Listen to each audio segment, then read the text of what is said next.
favorites. Time once again for BT's Pet Project, where we meet some of Calgary Humane Society's Adorable Adoptables. Joining us this morning is the Humane Society's Phil Fulton. Great to see you, Phil, as always. Nice seeing you as well. Okay, Jessie is a very active girl, and she is not camera shy at all. She is so social. I can't get over the change in how she interacts with people in studio and in the shelter. In the shelter, she's a little bit more shy, a little bit reserved. My goodness, she's going and making friends everywhere. She's dragging me around. She's doing really well. So Jessie is, can you sit? Good girl. Good girl. She's 3 years old. She's a lab mastiff cross. She has an interesting story. Oh, hi, how are you? She's got an interesting surrender story. She's stealing your shot.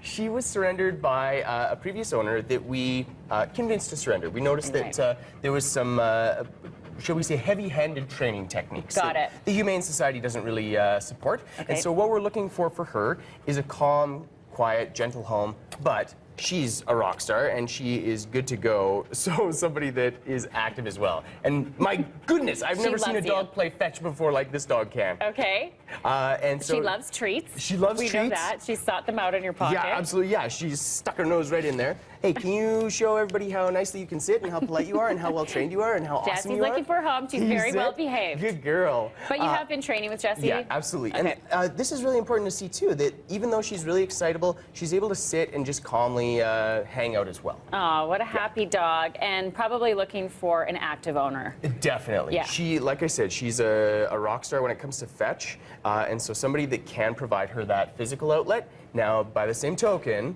the thing that makes her good at fetch also makes her good at chasing wee creatures. So we're saying no small animals, no cats, and part of the behavior assessment that the Humane Society does is we see how they are with other dogs, and we know that she does not care for other dogs. We are saying that she be the only dog in the home. Okay, and you would need some attention and lots of walks, lots of throwing the ball, making her run around, tire her out.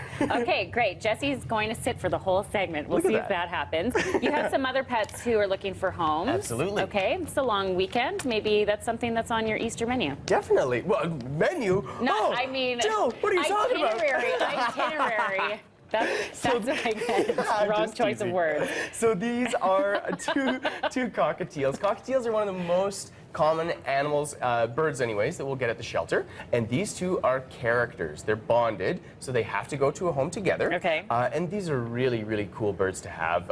And the reason that they're so common is because they're talkative, they're playful, and they're really interesting to watch and interact. They're very social birds. Okay, Shrek and Princess Fiona looking for a home. How about Snickers? Snickers. Cutie. Pretty adorable bun that we have at the shelter right now. And she is a 7-year-old lion head, and she was an owner surrender due to time. And so that's the thing that we always like to remind people of rabbits, is that they are a big time commitment. I think a lot of people think they're a low-maintenance pet, but they require just as much care as any other pet. TLC. You got that right. Okay, how about maybe a little gerbil? Oh, and these guys are my favorite. I love gerbils, especially for kids. Quite often we get asked, well, what's a good first-time pet?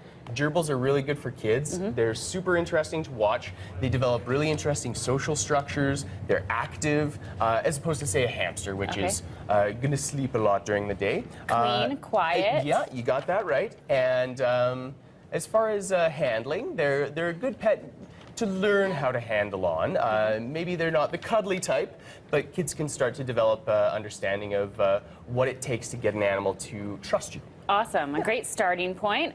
Last but not least, certainly we have Logan the cat. Logan, and so Logan is beautiful eyes. Oh, aren't they lovely?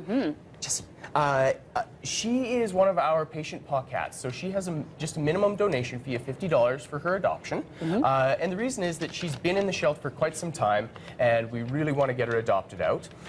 One of the interesting things about Logan is that she was brought into us as previously declawed. And as I'm sure I've said before, when we adopt our cats out, we really don't want them to be declawed. Right. But that being said, we do have people that come into the shelter every now and then and say, I know that it's not right to declaw, but I really need a declawed cat. And this is kind of the perfect option where it's already done. Beautiful Logan looking for a home. And look at this. Jessie's been sitting the whole time. We promise. She's very active and has a great spirit, too. Thanks so much, Phil. Thanks for having us. Here you go. Treats for you. Good job on the segment, Jesse. Awesome. And on over to Dave Will, who has his look on the morning drive. You know where the treats are. Dave. All right, thanks, Jill. All of a sudden,